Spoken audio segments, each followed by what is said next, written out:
Olá, meus caros ouvintes do podcast da Emergência. Hoje teremos um convidado que vocês já conhecem, nosso caro Dr. Christian, que já participou aqui no episódio número 3 de intubação. E aí, Cris, como vai? E aí, pessoal, tudo bom? É um prazer estar de volta aqui com meu amigo, colega emergencista agora, né? Queria agradecer novamente o convite e espero que aproveitem bastante o episódio de hoje. Bem, pessoal, como vocês já devem ter visto no título desse episódio, hoje vamos falar de vertigem e tentar elucidar um pouco como entender o que está acontecendo naquele paciente que aparece queixando-se de tontura. Vocês já ouviram falar da manobra de Dix-Hallpike, né? Para diagnosticar a vertigem posicional paroxística benigna, a famosa VPPB. Se não ouviram, hoje irão conhecer. Mas quem foi Dix-Hallpike? Na verdade, foram duas pessoas. Dr. Hallpike, um médico inglês nascido na Índia, que era chefe de um departamento de otorrinolaringologia e que em 1945 contratou a doutora Margaret Dix para realizar pesquisas em neurologia. Mas a doutora Dix inicialmente não queria estudar nada disso. Dix, nascida na Inglaterra em 1902, formou-se médica em 1937. Inicialmente queria seguir a carreira de cirurgiã, mas uma pequena coisa chamada Segunda Guerra Mundial atravessou seu caminho e de forma trágica. Durante uma série de bombardeios aéreos nazistas, conhecidos como Blitz, na Inglaterra, Dra. Dix sofreu um ferimento que desfigurou seu rosto e fragmentos de vidro acometeram seus olhos, impedindo-a de seguir o caminho da carreira cirúrgica. Então, se voltou para a clínica e a pesquisa, e como disse, em 1945 passa a integrar a equipe de Hallpike no âmbito da neurologia. Ambos foram fundamentais para o melhor entendimento do que é e como funciona a vertigem, e como diagnosticar a vertigem mais comum de todas, a VPPB. Bem, a história foi curta, mas como veremos, a doutora Margaret Dix e o Dr. Charles Hallpike vão nos acompanhar bastante no episódio de hoje. Então, Cris, vamos lá. Eu estou atendendo no meu pronto-socorro e me chega um paciente queixando-se de tontura. A medicina tradicional nos ensina a perguntar a qualidade da tontura, tentar entender melhor o que o paciente diz ser tontura, se é desequilíbrio, se é desmaio, se é sensação de rotação ou o que quer que seja. Mas nós sabemos que isso hoje está caindo em desuso, certo? Já surgiu uma nova forma de avaliação de paciente que chega com tontura. Explica um pouquinho mais isso aí pra gente. É isso aí, Adriel. Eu tenho certeza que muitos dos que estão ouvindo esse podcast devem ter aprendido, né, esses 4 tipos de tontura, se é vertigem, que é a sensação ilusória de movimento, tá tudo girando, se é pré-síncope, que geralmente é aquela visão escurecendo devido ao hipofluxo cerebral, ou desequilíbrio, quando é a incapacidade de firmar a marcha por problema proprioceptivo ou cerebelar, e aquela tontura inespecífica que muitos chamam de psicogênica. Bom, se você ouviu isso, eu tenho que informar que esse podcast vai ajudar muito para atualizar o conteúdo de vertigem, né? Esse raciocínio foi datado dos anos 70 e, apesar de fazerem sentido fisiopatológico, eles não têm nenhuma eficácia comprovada pela literatura. Tem inclusive estudos mostrando que confiar seu raciocínio clínico na qualidade que o paciente dá para a tontura não é o método mais indicado, né? Muita gente, principalmente idoso, não descreve adequadamente o tipo de tontura e até 60% podem descrever na mesma procura do departamento de emergência, variando as suas definições. Tendo isso em mente, o raciocínio defendido pelos estudos mais atuais da vertigem na emergência, a gente é menos qualitativo e foca no que a gente chama de timing e trigger. A gente dá mais valor para a temporalidade dos sintomas, se foi algo contínuo ou só episódico, e se houve um desencadeante que gerou o sintoma da vertigem, o que difere daqueles que iniciam de forma súbita. Muito bom, Cris. Muito importante essa sua fala e eu queria fazer uma comparaçãozinha aqui. Quando o paciente chega com dor torácica no pronto-socorro, a gente é ensinado a perguntar a qualidade da dor para ele. Então, a gente pergunta se é uma dor em aperto, se é uma dor em queimação, se é uma dor em facada, em pontada, se é uma dor que tenha alguma outra característica associada, se é uma dor que vem com náuseas, com vômito, se é uma dor que vai para o braço, para o outro, para a mandíbula, enfim.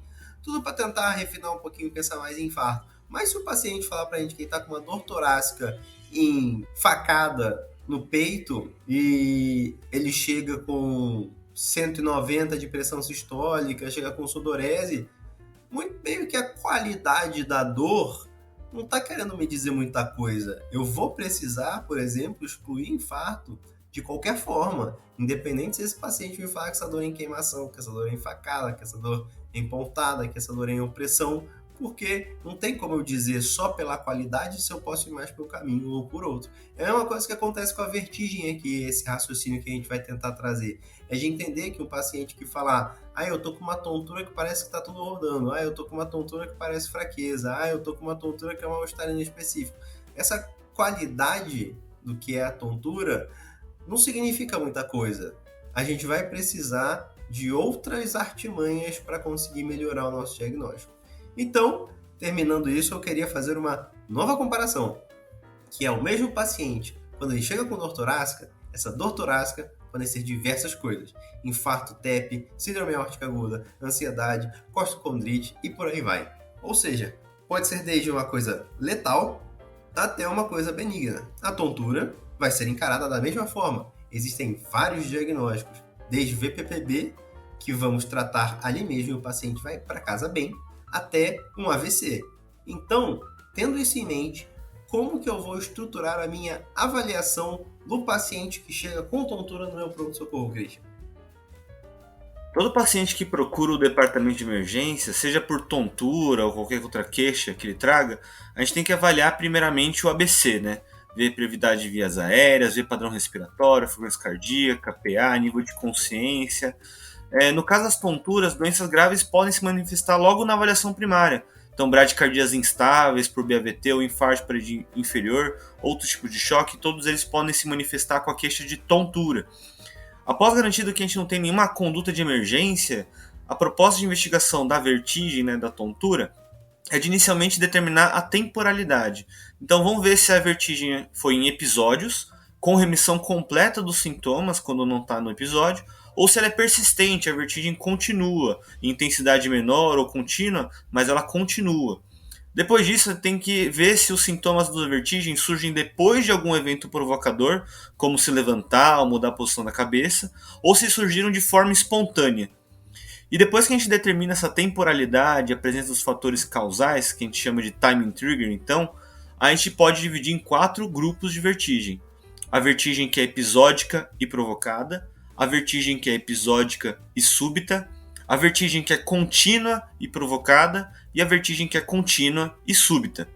Além do timing trigger, que são descritos nos vários estudos, eu aconselho pessoalmente investigar fatores cardiovasculares que vão te ajudar a pontuar o ABCD2 scores, que a gente vai comentar um pouquinho mais para frente, e investigar também se tem outros sintomas neurológicos além da vertigem, como diplopia, incoordenação motora, alteração auditiva. A gente vai ver que essas duas informações também vão ser muito importantes para a gente complementar a nossa investigação. Muito que bem. Cris, vamos lá. Meu paciente chega e ele está assintomático, queixando-se de tonturas episódicas, reclama bastante que a tontura vem em momentos específicos, como quando ele roda a cabeça ou quando ele se levanta. E eu consigo reproduzir essa tontura no meu consultório. Ou seja, eu consigo rodar a cabeça do meu paciente e ele fica tonto. Eu consigo fazer o meu paciente se levantar e ele fica tonto. O que eu estou pensando aqui? Como que eu vou examinar meu paciente partindo disso? O que vai ser o meu foco na anamnese? O foco, como a gente disse, é determinar bem qual que é o timing, o trigger, se tem fatores de risco cardiovascular e se não tem nenhum outro sintoma neurológico. Essas 4 perguntas vão ser a base sempre. Nos casos de uma síndrome vestibular episódica provocada, que é como a gente chama essa vertigem que vai e volta e tem um trigger clássico, a gente tem 2 principais, uma vertigem ortostática e a vertigem posicional paroxística benigna, que a gente chama aí de VPPB, que você já comentou. O caso que você descreveu, então, é de uma vertigem episódica e que surge só depois que ele muda a posição da cabeça, esse trigger específico. A hipótese mais provável, então, é a VPPB. A VPPB é quando tem pequenas estruturas ósseas, a gente chama de otocônia, que elas se desprendem do labirinto e elas acabam entrando em um dos 3 canais semicirculares, que são estruturas do ouvido médio, que são preenchidas de linfa, que indicam aonde que a cabeça está, para onde que a cabeça mexeu, né, quando a gente movimenta a cabeça. Quando tem uma otocônia solta dentro desse canal, ela gera uma inércia, fazendo com que um ouvido dê informação diferente do outro, o que dá a sensação de falsa rotação. A gente chama isso de vertigem. Pensando nisso, a manobra diagnóstica de Dix-Hallpike, que brilhantemente você mencionou no começo do podcast, ela quer determinar se quando mexe a cabeça do paciente, gerando o movimento da linfidotocônia, vai surgir vertigem, vai surgir sintomas. A gente às vezes vê o nistagmo, né? Movimentos involuntários do olho. A sequência dos movimentos da manobra de Dix-Hallpike podem ser facilmente encontrados no YouTube, mas eu vou explicar para quem tiver boa imaginação. Primeiro você senta o paciente na maca, pernas para dentro da maca, rotaciona a cabeça 45 graus para um dos lados e a gente deita o paciente de forma que a cabeça continue rodada e com uma leve extensão cervical de 30 graus. Geralmente a gente faz isso deixando a cabeça pendente na maca ou botando um travesseiro nas escápulas. A manobra é testada dos dois lados. E a gente observa se isso faz surgir o nistagmo ou se faz surgir a vertigem, né?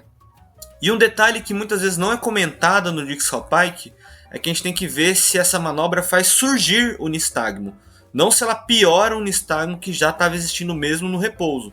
Porque qualquer vertigem, mesmo as de causa central, pioram durante a movimentação. Mas na VPPB, os sintomas surgem apenas na movimentação da cabeça, melhorando com repouso. Pois bem, Christian, imaginando que seja então uma VPPB, a manobra de Dix-Hallpike foi feita e foi positiva. Como que é o tratamento? Se a manobra do Dix-Hallpike fazer surgir o nistagmo ou sintoma da vertigem, a gente então está provavelmente frente a uma VPPB. E a gente pode então iniciar um dos tratamentos, que é a manobra de reposicionamento canalicular. A ideia dessas manobras é fazer uma série de movimentos com a cabeça, de modo que a inércia e a gravidade ajude aquela pedrinha, aquela otocônia, sair do canal semicircular e voltar para o labirinto. Essas manobras podem fazer surgir também vômitos e náuseas, por isso sempre tem que explicar antes das manobras que o paciente pode sentir um certo desconforto. Existem várias manobras de reposicionamento canalicular, mas dentre elas a manobra de Epley é a mais utilizada, pois ela é a que funciona para o canal posterior, que é o canal que está acometido em 90% dos casos de VPPB.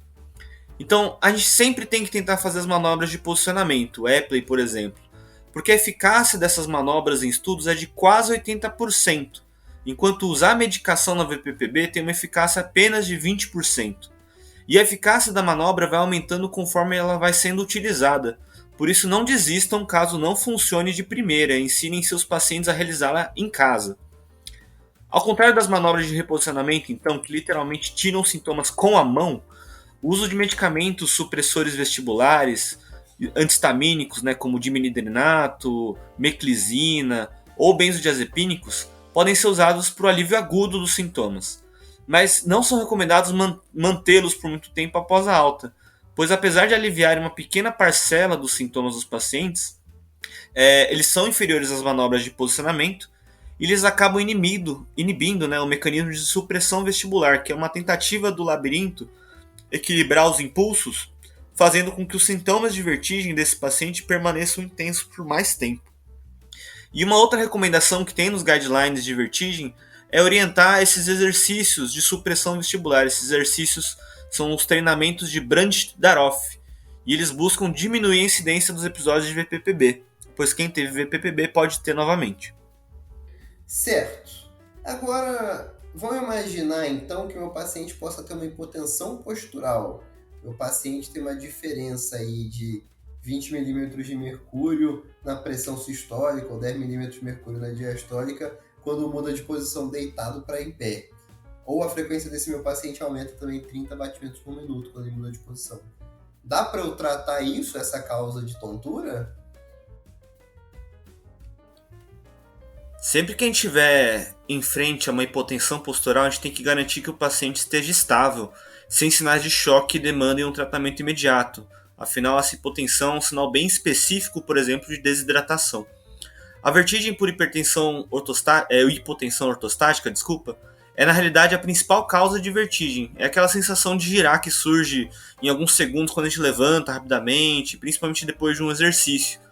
Mas como rapidamente ela resolve, raramente o paciente procura o departamento de emergência, então sendo menos caso do que a VPPB na procura de departamento de emergência. Devemos nesse paciente sempre investigar o risco cardiovascular, né? Além de descartar outras patologias que são imediatamente ameaçadoras à vida de causas cardiovasculares. O tratamento da vertigem ortostática envolve primeiramente uma expansão volêmica com cristalóide ou sangue nas situações de choque hemorrágico, porém é sempre necessário ressaltar que o foco é tratar a causa que está levando à hipotensão ortostática. Isso pode ser ajuste dos medicamentos do paciente que está com hipotensão depois de uma dose inadequada, dos remédios antihipertensivos. Então, sempre investigar as medicações que o paciente faz uso.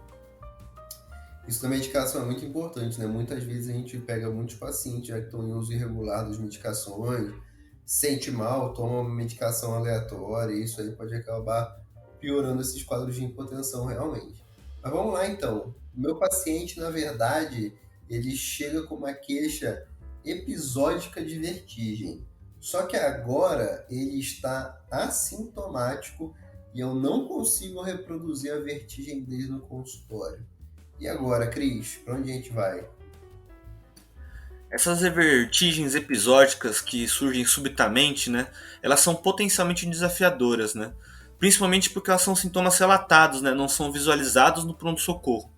Esses pacientes que não têm um trigger específico e têm uma vertigem episódica podem ter desde causas leves, como uma migrânia vestibular, até causas graves, como um acidente isquêmico transitório, o AIT, da fossa posterior. Por isso que nesse paciente, saber o risco cardiovascular, calculando, por exemplo, o ABCD2 score, são essenciais. Dá para determinar aquele paciente de maior risco que vai precisar ser internado e aqueles que vão precisar de uma investigação ambulatorial. A migrânia vestibular ela é definida pela presença de episódios de vertigem que são espontâneos, que duram aí variados de 5 minutos, mas podem durar persistentemente até 72 horas, assim como a migrânia.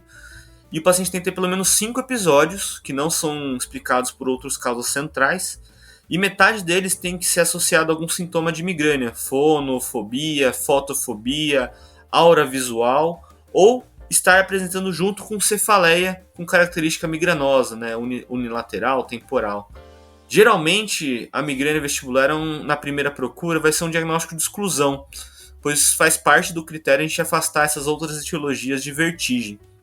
E o tratamento dela é um pouco controverso, mas geralmente indica-se o mesmo tratamento da migrânia. Então a gente pode usar os mesmos tratamentos de medicação que a gente usa na migrânia para tratar a migrânia vestibular. Os estudos apontam mais o uso dos triptanos.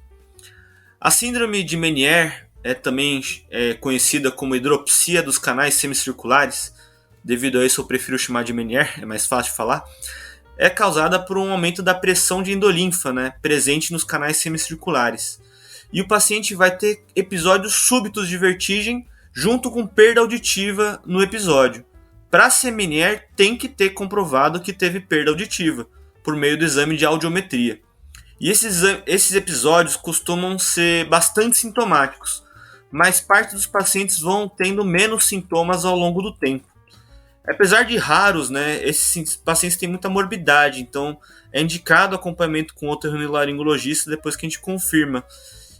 Como eu citei antes, precisa então ter essa perda auditiva unilateral, então no pronto-socorro vale a pena, se tiver disponível, fazer uma audiometria. O tratamento tem um pouco de controvérsia, mas geralmente envolve restrição de sódio, uso de diuréticos e eventualmente precisa até de cirurgia. Por fim, vale lembrar que vertigem é a principal manifestação do acidente vascular encefálico, do AVC, do território posterior, podendo também ser então sinal de manifestação do AIT de fossa posterior. Nesse caso, a investigação hospitalar é recomendada em todo paciente que tiver um fator de risco alto com ABCD2 score acima de 3, assim como a gente faz no AIT de fossa anterior. Pois bem, essas tonturas que vão ser episódicas, mas que não são reprodutivas, a gente tem que lembrar disso, que são causas, a princípio, em sua maioria, benignas, que o tratamento não precisa ser instaurado com urgência, mas tem sempre essa questão que pode ser um AIT ou um AVC minor ali na fossa posterior, e a gente tem que ter esse alerta para refinar nossa anamnese, para ver se não tem mais nenhum sinal neurológico, nenhum sinal focal, avaliar a marcha também, tudo isso. E, embalando nesse quadro assim de gravidade, vamos então para aquelas vertigens com maior potencial de gravidade. Christian, meu paciente chega com queixa de tontura e é uma tontura contínua. E ele chegou sintomático. É algo agudo. Doutor, nunca tive tontura, comecei a ficar tonto, está muito forte, não passa por nada. Com horas ou até dias de duração. E aí? Como é que eu vou fazer minha anamnese agora? Com certeza aqui é a cerejinha do bolo do podcast. Eu considero que é a parte que merece grande parte da atenção. Esse paciente com tontura contínua de início agudo e súbito é o que a gente chama de síndrome vestibular aguda. E ele pode ocorrer tanto por causas periféricas e benignas, como a neurite vestibular ou a popularmente e muitas vezes erroneamente diagnosticada labirintite. A gente viu já que a VPB é muito mais frequente do que a labirintite, apesar de todo paciente sair com diagnóstico de labirintite. Então pode ser desde uma causa periférica benigna, mas pode ser causa central e com potencial de dano irreversível, como esse AVC ou hemorragias intracranianas da fossa posterior.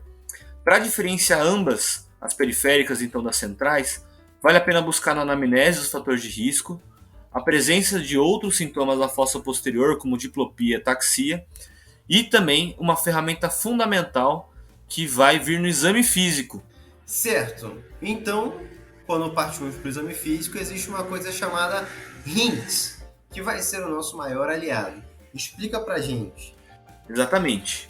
O HINTS é nosso maior aliado nesse tipo de caso, e ele na verdade é um acrônimo em inglês, né, de 3 manobras do exame físico. O inglês está meio enferrujado, mas eu vou tentar falar.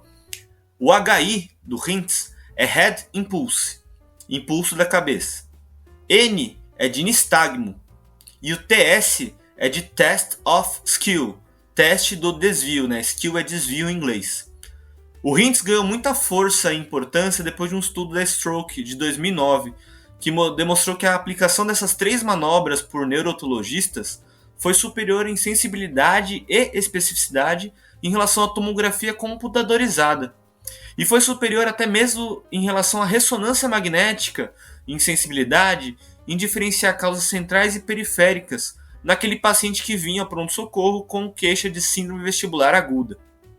O HINTS, então, ele tem que ser estudado e treinado por todos aqueles que querem atender adequadamente os pacientes que procuram PS por vertigem. Por isso tem que ser revisado, vejam vídeos no YouTube com as manobras e não deixem de realizar em todo paciente que apresente com a síndrome vestibular aguda, aquele paciente com a vertigem contínua e que o início foi súbito. O HINTS ele não foi feito e nem foi validado para ser testado no paciente que está com uma síndrome vestibular episódica. Por isso que ele só deve ser usado quando a vertigem é contínua ou quando há essa dúvida de diagnóstico. Explicando um pouco das manobras, né? Devido ao fato de termos sido caçadores, existem conexões entre o sistema vestibular e o aparelho oculomotor. Por isso que os olhos se adaptam com esses movimentos da cabeça para manter aquela imagem focada.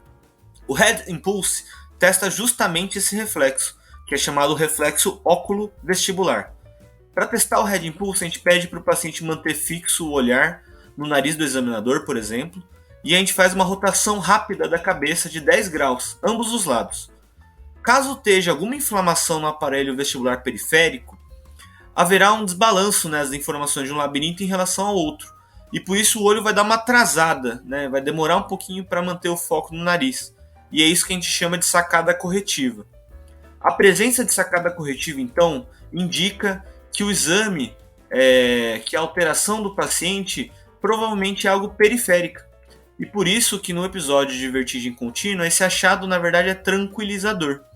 Então, a pegadinha do HINTS é que essa manobra tem que estar alterada, o Head Impulse tem que estar alterado naquele paciente com uma vertigem contínua para a gente considerar que ela é do bem, que ela é benigna.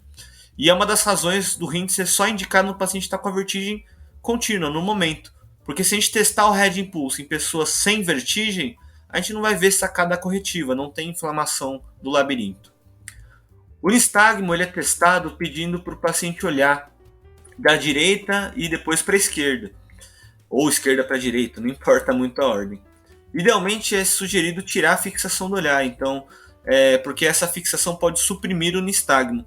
Então a gente pode colocar uma folha em branco, né, ao lado do rosto do paciente e pedir lentamente para que ele encare a folha. Aqui, para ser considerado um nistagmo periférico, algo periférico, Esse nistagmo tem que ser horizontal, ou seja, no plano horizontal, só pode ser esquerda e direita, né? E além disso, ele tem que ser unidirecional. Dizer que ele é unidirecional quer dizer que ele sempre bate para o mesmo lado. Independente se você está olhando para o lado direito ou esquerdo, o olho sempre vai estar batendo para o mesmo lado. Caso o nistagmo seja vertical, torsional ou bata para os dois lados, quando olho para um lado direito ele bate para um lado, quando olho para o lado esquerdo ele bate para o outro, aí sempre a gente vai considerar um RINTS de alto risco e a gente tem que encaminhar o paciente para o neurotologista, considerando inclusive exames de imagem. Então, o skill, teste de skill quer dizer torto em inglês, né? A gente quer ver se o paciente está com o olho torto, então, com o olho desalinhado no plano vertical. Ou seja, um olho está mais alto ou mais baixo do que o outro. Isso que difere do estrabismo, né? Estrabismo também é um olho mais torto, mas ele é um olho mais para dentro ou mais para fora. É um desalinhamento no plano horizontal. O skill é um desalinhamento no plano vertical. Para testar o skill no departamento de emergência, a gente pede para o paciente olhar, né, novamente para o nariz, e a gente vai cobrindo um olho de cada vez, né? E observando que se a gente ao descobrir o olho, o olhar vai para cima ou para baixo. Dos testes avaliados no RINTS, então desses 3 testes, esse é o mais específico e a sua alteração ela é altamente sugestiva de acometimento da fossa posterior. De forma resumida, então, para vocês, o paciente que vem com uma síndrome vestibular aguda, para que ele seja considerado tranquilizador, ou seja, potencialmente periférico pelo RINTS, é necessário que o head impulse esteja alterado, o nistagmo seja horizontal e unidirecional e o teste de skill seja negativo. Qualquer coisa que não bata nesse espectro deve ser suspeito por uma causa central. O paciente tem que ser encaminhado para avaliação no hospital referenciado e fazer um exame de imagem. Então, pessoal, lembrando aqui, a sacada corretiva é um teste que ele tem que estar alterado para você considerar que é alguma coisa periférica, ou seja, vai ser um pouco mais benigno. Se ela tiver normal, aí a gente tem que se preocupar, tá? Então é uma coisa que a princípio parece paradoxal, mas tem uma justificativa neurofisiológica para isso daí.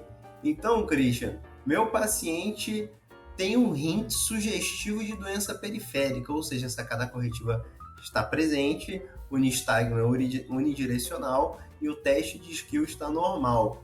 Posso dizer, então, que é uma neurite vestibular, algo periférico. Como que trata? Geralmente, a neurite vestibular e a labirintite, elas são praticamente a mesma doença, elas são relacionadas com doenças virais e são geralmente autolimitadas, né? Mas como os sintomas podem persistir por dias, é recomendado geralmente deixar nesses casos, então, medicações que suprimem a resposta vestibular para diminuir os sintomas, como antihistamínicos, né? Meclizina, dimidrinato, e pode também ser usado benzodiazepínicos, né? E existe também uma evidência baixa com o uso de corticoides, né, para diminuir essa inflamação. O que difere, só de curiosidade, a neurite vestibular da labirintite é que geralmente a neurite vestibular ela tem exclusivamente sintomas de vertigem e a labirintite poderia causar sintomas auditivos, como tinitos, né, zumbido ou perda auditiva. E agora, Cris, meu paciente na verdade tem uma alteração no RINTS. Ou não tem sacada corretiva, ou nistagmo rotacional ou vertical, ou o teste de skill está anormal. É AVC, interna, faz tomografia, é a primeira vez que a gente fala de tomografia aqui, se eu não me engano, né? Então não é aquele paciente chegou, vertigem em tomografia.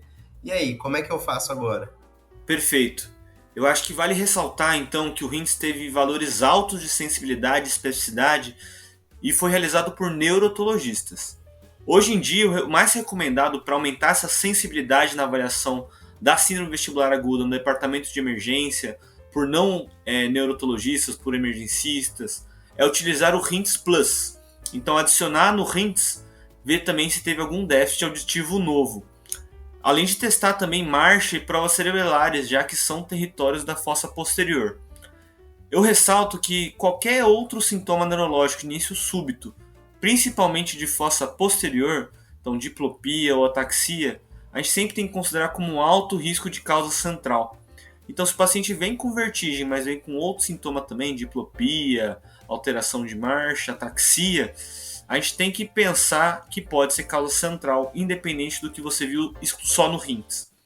Essa forma de abordagem é altamente sensível, então permite que a gente tenha menos erros de diagnóstico para os pacientes de fossa com AVC de fossa posterior. Ter alteração no RINTS não necessariamente indica que a causa é um AVC. Então, geralmente, a gente tem que confirmar a etiologia dessa vertigem sendo avaliado pelo neurologista e fazendo, às vezes, exame de imagem. A tomografia ela tem baixa acurácia para avaliar a fossa posterior.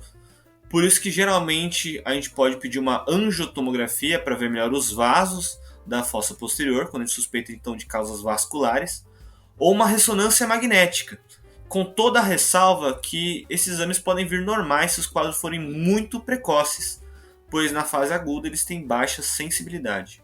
Bem, meus caros ouvintes, tontura, como a gente falou aqui, pode ser um monte de coisa. E por vezes eu acredito que tentamos tomar a rota mais simples. Tá tonto? Tomografia e exames. Mas, como explorado nesse episódio, dá para ver que tem muito exame físico e anamnese a ser feito, que pode poupar exame físico e internações e outras investigações desnecessárias. Da mesma forma, essa mesma avaliação nos ajuda a não deixar passar patologias graves.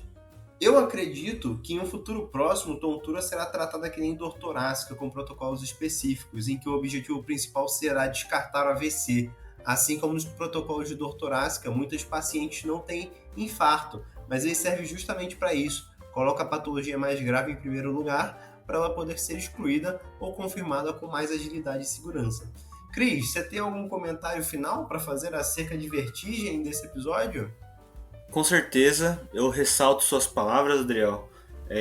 O AVC de fossa posterior, as vertigens centrais, a gente sabe que são muito pouco diagnosticadas ou diagnosticadas de forma erroneamente. Então, ter essa estruturação do raciocínio, buscando as causas centrais, as coisas que não estão apontando para uma causa tão benigna, a gente tem que estar muito atento para não deixar sequelas nos nossos pacientes. Então eu queria muito agradecer, espero que tenha dado para tirar algumas dúvidas sobre o tema. Eu aconselho que vejam vídeos que vão estar em anexo de como realizar as manobras e revisem bastante para que a gente consiga utilizá-la e interpretá-las de forma adequada e assim garantir menos diagnósticos errôneos de vertigem. Muito obrigado.